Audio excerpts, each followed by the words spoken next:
Portal AIB News. Associação da Imprensa do Brasil.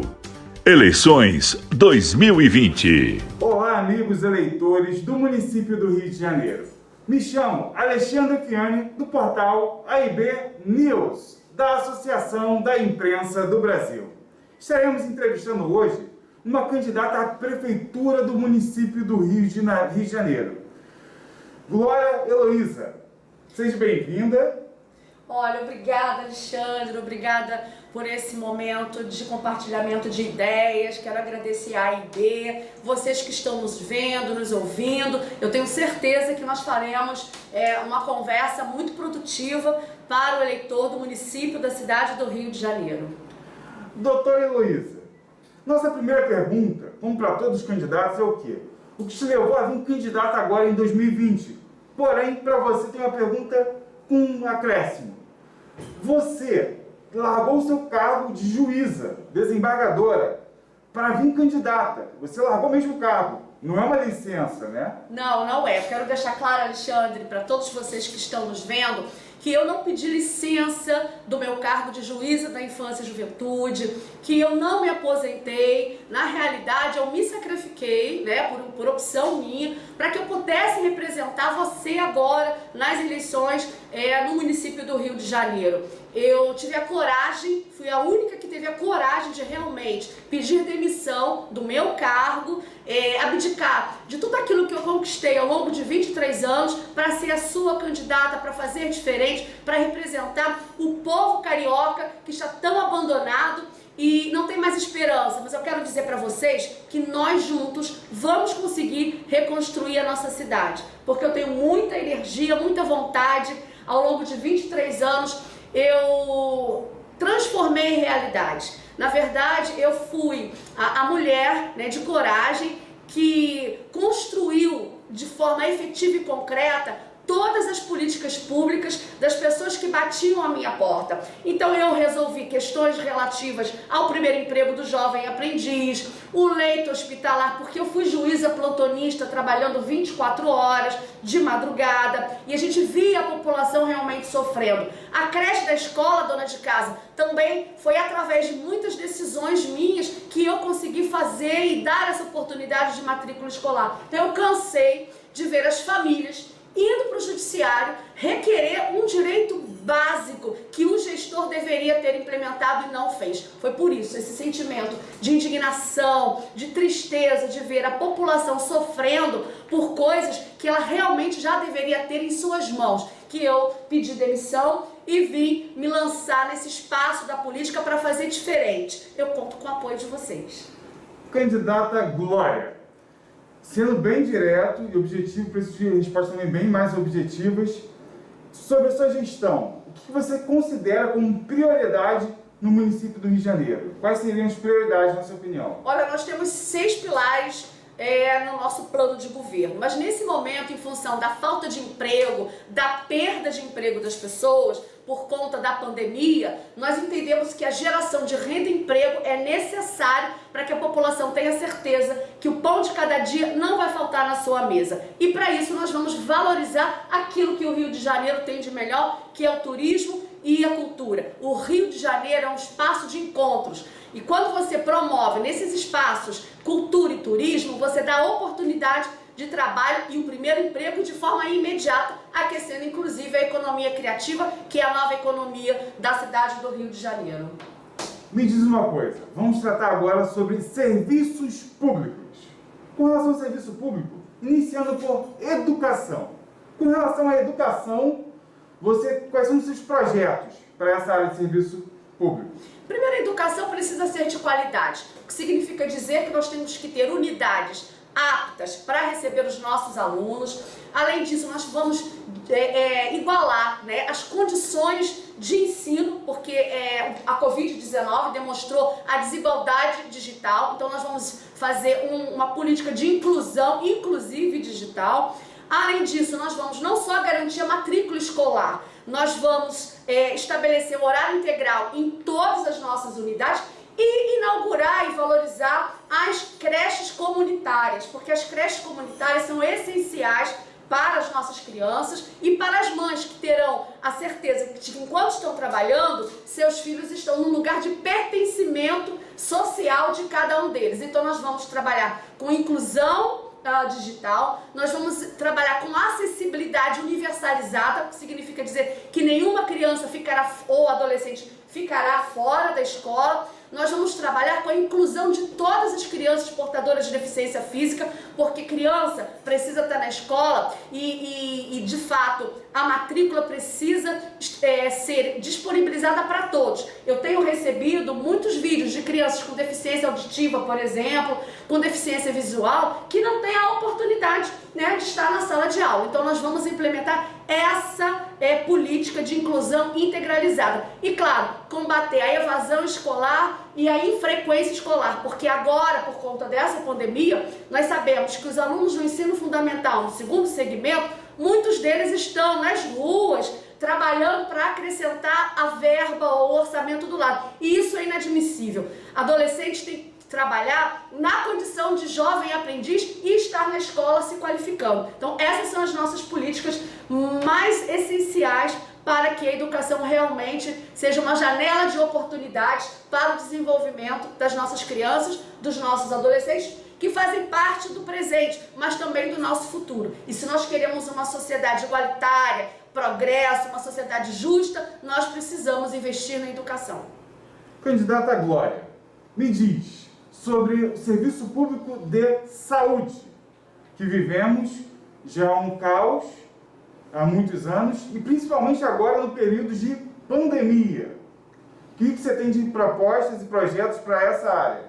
Bom, eu fui usuária do serviço público de saúde, como também da educação, e nós entendemos que existem mais ou menos 10 situações que desqualificam o nosso serviço, o serviço de saúde, e o serviço precisa ser realmente um serviço essencial, porque é direito do povo. Então nós precisamos, em primeiro lugar, fazer um procedimento de acolhimento do cidadão quando ele vai buscar socorro, porque nós percebemos que muitas das pessoas chegam às unidades, aquelas que funcionam, chegam às unidades, e sequer tem um acolhimento adequado, tem muita burocracia. Quem chega numa emergência, quem chega numa clínica da família, precisa de uma informação correta e de um acolhimento. Então, isso é uma política que precisa ser implementada. A outra, evidentemente, que é trazer mais médicos, médicos de família, porque a atenção básica é necessária, não só para que as pessoas não fiquem doentes, mas também para gerar economia no nosso orçamento, porque é muito mais barato você investir na prevenção da doença do que você tratar dela. E não adianta a gente estabelecer uma política que não priorize a atenção básica, porque realmente isso vai prejudicar toda a cadeia de saúde. Agora eu quero deixar claro para a população, e nós vivenciamos isso, que o SUS, o Sistema Único de Saúde, é universal. Eu não vou permitir que existam leitos hospitalares ou unidades que sejam realmente de outras esferas de governo que não atendam a população, porque a população precisa ser atendida. Então a integração de todo o equipamento de saúde no nível estadual, federal e municipal é necessário para que toda a população tenha efetivamente esse direito. E, gente, nós vamos estabelecer a tecnologia, para controlar justamente esse desperdício de insumos que existe, de material que efetivamente é utilizado nessa prestação de serviço. Quando você tem a tecnologia, a transparência ao favor desse tipo de serviço, você consegue gerar essa economia e prestar melhor esse serviço tão necessário para a nossa população. Candidata Glória, ainda falando sobre saúde pública, você sabe que já existia então, se você ia numa clínica da família para pedir um atendimento com um especialista, recebia um agendamento para 6, 8 meses para frente. Absurdo. Para um especialista ou para um exame também. E nesse período de pandemia, conforme todo um decreto de nível federal, muitos deixaram de atender. E realmente houve uma queda, muitos não puderam ser atendidos, conforme suas necessidades.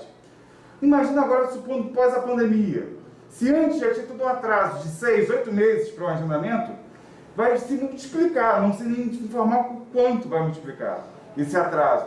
Como é que você pretende gerenciar isso? Bom, de forma bem compacta.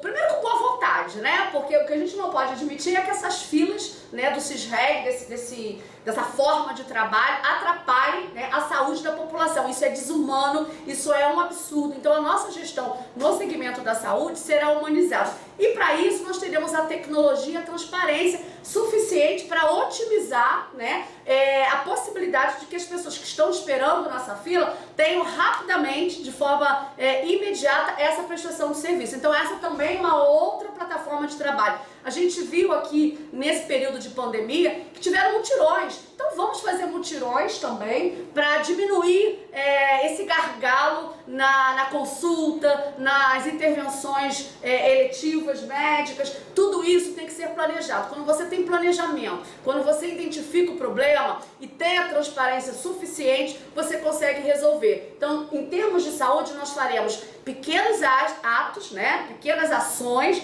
para gerar grandes resultados. Então nós já mapeamos todas essas necessidades e elas serão realmente combatidas a curto, médio e longo prazo. O que eu quero garantir e prometer para a população é que saúde será uma plataforma prioritária e acessível em cada bairro. Eu estive, o Alexandre, ali em Sepetiba, e a única clínica da família lá no subbairro, né, Balneário Globo, foi incendiado. Isso é inadmissível. Saúde tem que estar próximo de casa. Nós temos que fazer com que todos os equipamentos tenham atendimento, tenham essa sustentabilidade e médicos suficientes. Então, dentro desse contexto, nós vamos reformular essa cadeia de saúde, né, essa política pública de saúde, para acabar com esse mal que vem fazendo com que as pessoas fiquem doentes e cada vez mais doentes. Quem está doente, gente, tem pressa, né? A gente sabe disso. Quem está doente tem pressa e quer o seu tratamento e seu um direito legítimo. Ainda sobre saúde, você administraria esse serviço público através de OS ou através da própria prefeitura pela Rio Saúde?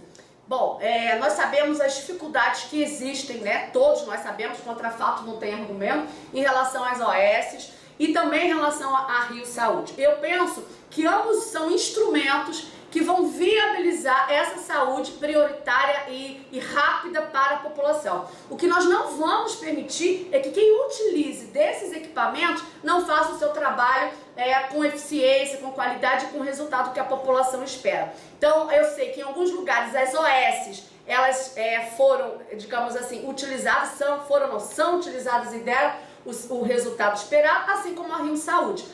Dentro desse ponto de vista, eu vou estabelecer no meu primeiro dia de governo, através de um decreto, uma governança que tenha boas práticas e essas boas práticas vão ser auditadas constantemente. Então, quando você audita as OS, quando você permite que haja uma licitação justa, com liberdade e igualdade de oportunidades para todas as organizações sociais, você elimina aquelas que já são viciadas, que estão contaminadas. Mas eu quero dizer, gente, que não é a organização social, o modelo, mas sim a pessoa que administra o modelo. E isso nós vamos acabar com esse decreto, que é um decreto de transparência, de compliance, governança, com inovação e tecnologia, fortalecendo a licitação e, mais do que isso, dando a oportunidade de que todas as organizações e também a Rio Saúde possam trabalhar com eficiência. O meu governo é pautado em metas, objetivos claros e resultado, porque a população precisa ter esse direito efetivamente realizado. Saúde e dinheiro público precisa ser utilizado de forma qualificada, e a qualificação desse dinheiro significa que você possa realmente implementar essa política de transparência e de participação da população. Quando você revisa contratos, quando você dá transparência no portal, mas de forma que as pessoas possam realmente entender os números e as suas ações, você ganha a confiança da população. E é isso que nós vamos querer estabelecer nas organizações sociais e no Rio Saúde. Vou entender qual é o melhor, mas nesse momento eu não vou dizer, não uso um nem outro, porque ambos podem produzir um resultado importante e necessário que a população realmente deseja, que é ter a sua saúde de qualidade. Glória, vamos falar agora sobre um assunto que envolve muita polêmica. que é o serviço público na área de transporte. Nossa, isso realmente... O que você tem a dizer sobre isso? Como você pretende gerenciar caso venha a ser eleita? Primeiro, eu entendo que o serviço de transporte precisa também ser de qualidade, porque nunca foi prestado dessa forma. Eu utilizei muitas vezes ao longo da minha vida ônibus, né? E a gente sabe que tempo é realmente algo importante no trânsito, mas mais do que isso, nós precisamos estabelecer uma política tarifária que venha caber dentro do bolso, né, do carioca, e que esse serviço, essa contraprestação realmente seja alinhada e adequada. Penso nesse momento que nós precisamos realmente integrar todos os tipos de transporte, então a gente está falando do VLT, do BRT, do ônibus, das barcas e do metrô. Só que existe aí a necessidade de um termo de cooperação com o governo do estado para que efetivamente essa unificação do transporte venha a ocorrer. Então aí a gente precisa dialogar com o governador e também com o nosso presidente da República. Então, quando você consegue fazer essa unificação e mais chamar para conversa todos aqueles que prestam esse serviço, né, a gente está falando das empresas que conseguem essa concessão, e fazer a revisão desses contratos, você chama cada um deles nessa responsabilidade para que eles entendam que o serviço precisa ser prestado com qualidade. É inadmissível a gente verificar, por exemplo, que num espaço quadrado, ao invés de 4 pessoas, porque isso é que internacionalmente se admite em horário de pico de transporte, que se tenha 8, 9 pessoas. Então, assim, é um absurdo. Isso significa que as pessoas não são transportadas, elas, na verdade, são carregadas. E isso eu não vou admitir. Então, nós vamos chamar para conversa todos os prestadores de serviço, entender quais são as dificuldades, juntamente com a população, e encontrar o melhor caminho para que a população tenha esse direito mais básico. Porque o direito de ir e vir, né, na cidade é um direito muito importante. Quando a gente fala em transporte, as pessoas ficam assim nervosas, porque estão doentes, já cansadas, gera estresse, falta de qualidade de vida, e nós precisamos fazer com que a cidade do Rio de Janeiro, a população possa se locomover o tempo inteiro. Isso é muito importante. Glória, vou te fazer mais uma pergunta, unificando 2 perguntas sobre transporte ainda. Porém, preciso que seja ainda mais compacta. Sim, vamos lá. Para 2 minutos de resposta. Normalmente que a gente trabalha aqui. Tá. O que acontece? Com relação ao BRT e os alimentadores, muitos moradores do Rio de Janeiro reclamam por falta de ônibus, porque foram tirados ônibus demais, retirados, e atrapalham a rotina de todos.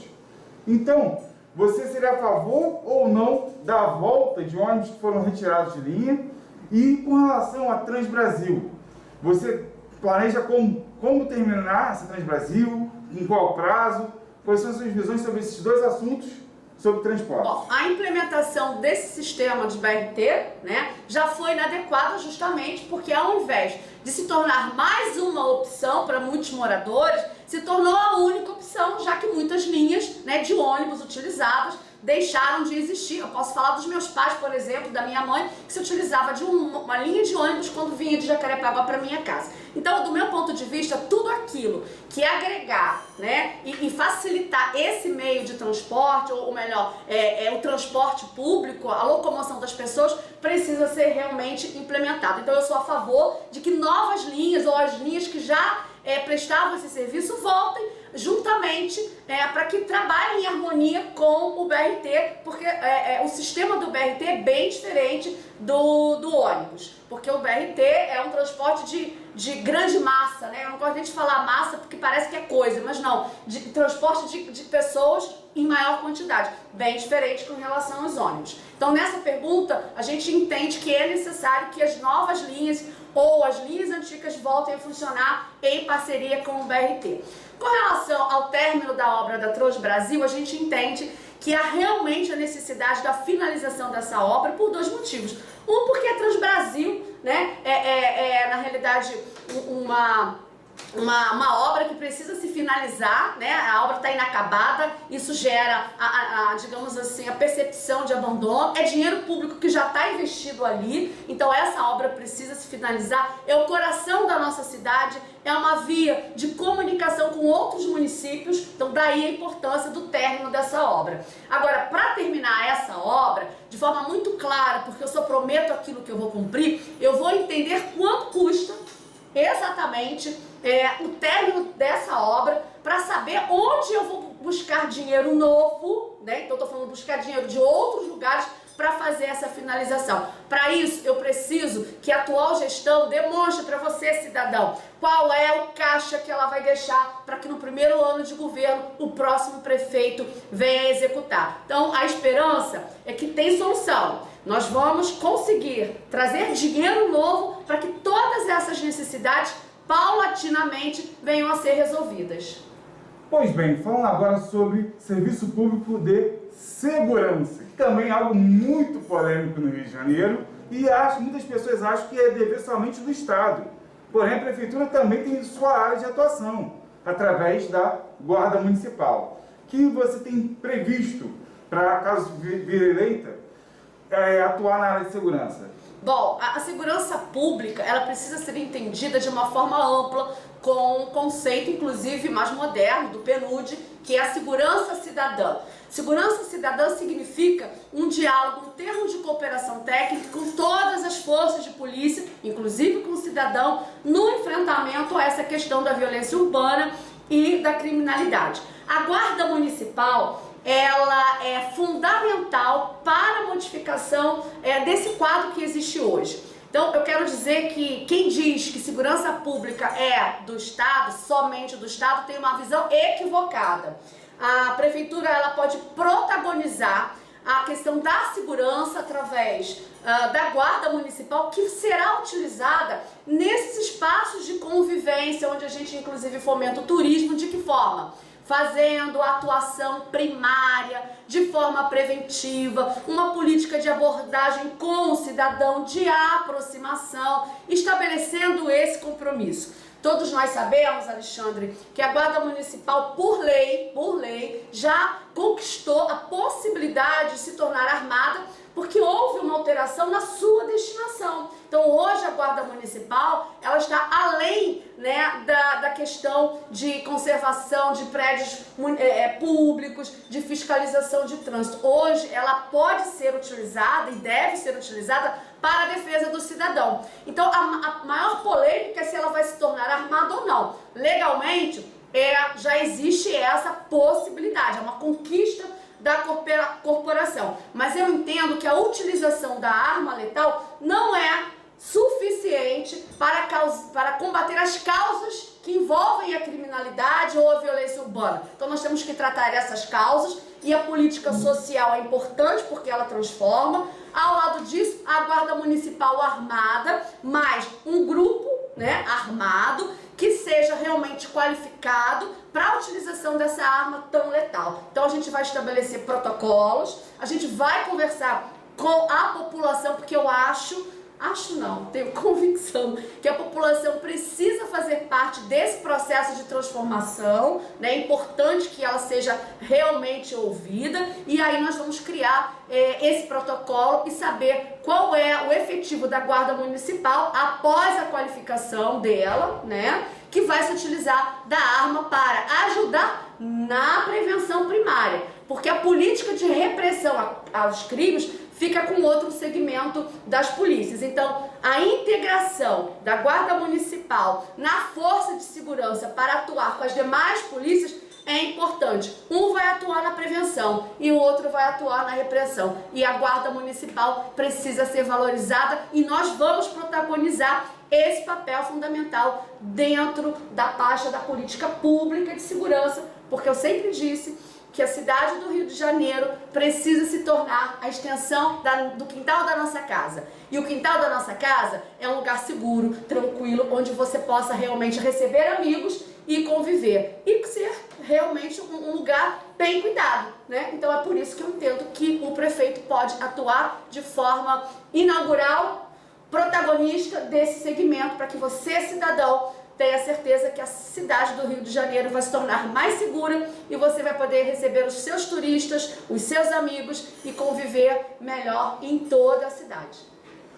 Me diz uma coisa, com relação a questões de corrupção, que infelizmente é algo que existe em todas as esferas, seja municipal, estadual ou federal, que é o que mais sai em mídia. Sim. Triste. E o que você pode me dizer em relação a isso? O como combater essa corrupção? Vou citar já um exemplo e vai ser minha pergunta. Caso a sociedade civil venha me apresentar um requerimento de início de uma CPI das OS, você seria a favor, né, dessa CPI das OS da área de saúde pública, ou não?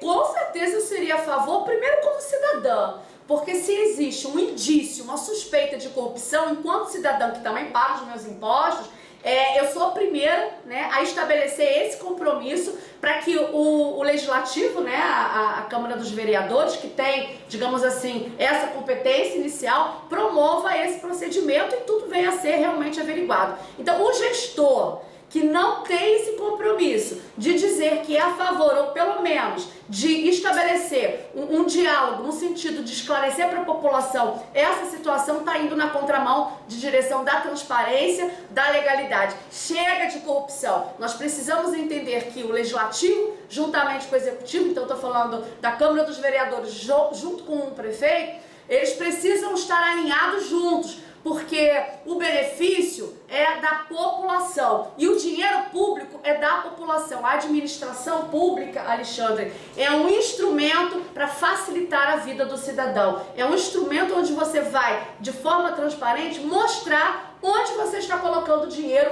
que é dela. Então, para isso, eu entendo e sou a favor de qualquer tipo de CPI que investigue, né, e chegue à conclusão, né, sobre essa pauta da corrupção. Porque a corrupção, ela mata a alma. A corrupção, ela tira a criança da escola, a merenda escolar, o leito hospitalar, os insumos. E isso precisa ser retirado da nossa sociedade e da nossa cidade e da administração pública, de modo geral. Mas só para pontuar, corrupção existe no segmento privado também, porque é um mal social. E essa doença social precisa ser combatida com boas atitudes, com transparência e com caráter.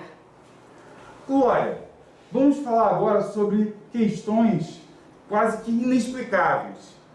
Eu não entendo, é um questionamento, mas quero saber que caso você venha a ser eleita, o que você faria, interagiria com essa questão que eu vou apresentar agora?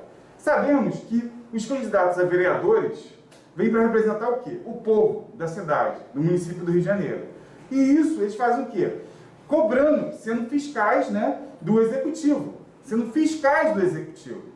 Porém, muitos que são eleitos a vereadores, ganham a eleição, logo depois, alguns momentos depois, trocam para serem secretários de uma secretaria, que é trabalhar no executivo. Ou seja, é muito contraditório. Como é que o povo pega, vota para o cara representar a gente, né, no legislativo, para cobrar os prestadores de serviço, o serviço do executivo, e ele vai trabalhar no executivo. Se ele foi eleito para o legislativo, por que ele vai para o executivo? Porque isso é permitido. Você permitiria, você apoiaria isso continuar desse jeito ou não? Olha, eu quero dizer claramente que a população já está de olho, né, nesse tipo de comportamento, e eu acho que ela tem que cobrar do vereador que ela vier efetivamente escolher no dia 15 de novembro, mas eu entendo que os meus secretários, entendo não, né, vou falar, a minha convicção é de que, apesar da necessidade da nossa governabilidade, nós vamos estabelecer que os nossos secretários, eles sejam pessoas que tenham uma qualificação técnica e que vistam a minha camisa, e a minha camisa é dentro da administração. Né? É justamente estabelecer a política pública necessária para gerar o bem comum e da população e garantir os seus direitos.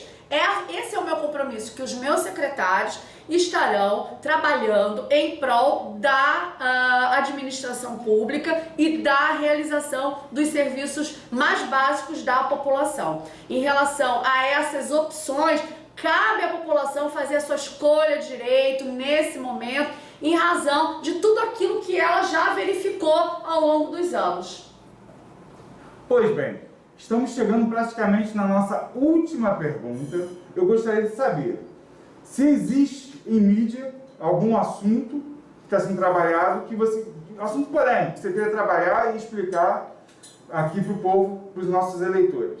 Sociedade carioca, principalmente as mulheres que estão me vendo e participando desse momento democrático. Eu quero dizer que a mulher ocupa o espaço que ela quiser e ela não precisa de mentor, ela não precisa de tutor. Então eu quero deixar claro que eu não sou Witzel de Saias, eu não sou a candidata do governador afastado, eu não sou a candidata de A, B ou C, eu sou a candidata da população, eu sou a candidata do povo, dos bairros. Isso eu queria deixar muito claro. Durante 23 anos eu não precisei de padrinho para estabelecer um legado, né, de trabalho lá no judiciário. Eu protagonizei sozinha todo o serviço público que eu disponibilizei para a sociedade. Foi uma vida inteira de trabalho dedicado a servir cada vez melhor as pessoas. Então aqui na política, eu sou senhora da minha vida, né? E eu já venho falando para você, mulher, que você ocupa o espaço que quiser e você não depende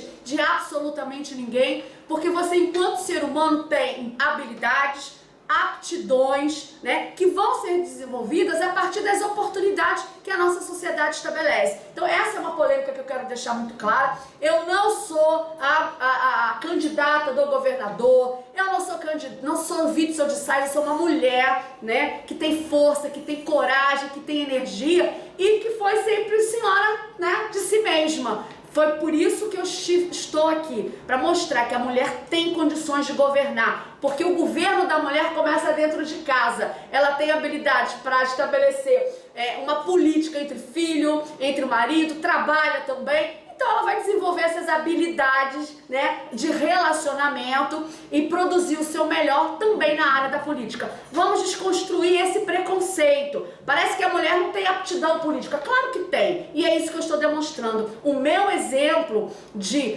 ter, com independência, encerrado o meu ciclo lá na magistratura, como professora que sempre falei isso para os meus alunos, pode e deve ser seguido porque desejar esse espaço na política. Eu queria deixar isso muito claro. Eu sou Glória Heloísa, tenho um DNA próprio, CPF próprio, venho de uma família humilde e por isso mesmo eu consegui superar todas as dificuldades e entendi que os meus sonhos são possíveis se eu tiver o espaço suficiente para realizar e batalhar por eles. Por isso eu estou aqui, batalhando por mais esse objetivo, que na realidade é uma grande missão, a missão de transformar vidas, de melhorar cada vez mais a vida dos cariocas. Eu sou senhora de mim e preciso do apoio seu, carioca. É da senhora dona de casa, é do senhor chefe de família. Eu sou sua candidata. É isso que eu queria deixar claro. Glória, então você veio do meio jurídico, você era juíza, desembargadora e não veio estimulada nem apoiada pelo Witzel. Não existe. Essa informação ela não é verdadeira. Não é verdadeira. Não é verdadeira. Não é verdadeira. Então, perfeito. Me diz uma coisa. Chegamos agora no momento de considerações finais. Você vai ter 2 minutos para conseguir falar com os nossos seguidores do portal AIB News. Olha, cariocas, né? A minha fala é muito direta e franca para cada um de vocês. Eu tenho muita vontade, muita energia de cumprir essa missão, a de ser uma parceira da população e de estabelecer esse compromisso de que cada vez mais nós faremos com que os direitos mais básicos dos seus filhos, dos seus netos, do seu marido, enfim, de toda a sociedade seja implementada. Para isso, eu preciso, né, merecer, eu entendo que eu mereço esse voto de confiança, porque não haverá a mesma história, porque não é a mesma pessoa. Eu sou Glória Heloísa, uma mulher de atitude, de energia, de força, que ao longo dos 23 anos só teve uma missão: melhorar a vida das pessoas, olhar para quem nunca foi visto, dar voz para quem nunca conseguiu falar. Essa é a minha grande missão, de dar essa visibilidade, porque a cidade ela não é partida. Existe um Rio de Janeiro que precisa cuidar bem do outro Rio de Janeiro. Nós somos um único povo, né? Um povo carioca, que é um povo vocacionado para alegria. Nós temos uma cidade maravilhosa e apesar das tristezas que nós experimentamos, o tempo de glória chegou. Por isso, no dia 15 de novembro, vote 20, vote numa mulher que tem coragem e atitude de ser a responsável, junto com vocês, para a transformação de nossa cidade. Candidata Glória, muito obrigado pela sua presença, mas não somente pela sua presença, pela presença dos nossos seguidores do portal AIB News. Muito obrigado, minha gente, e espero vocês para próximas entrevistas. Te aguardo lá. Um abraço no coração de vocês. Eu agradeço a você, Alexandre, e a AIB, e também todos vocês que estão conosco durante todo esse momento. Um beijo no coração.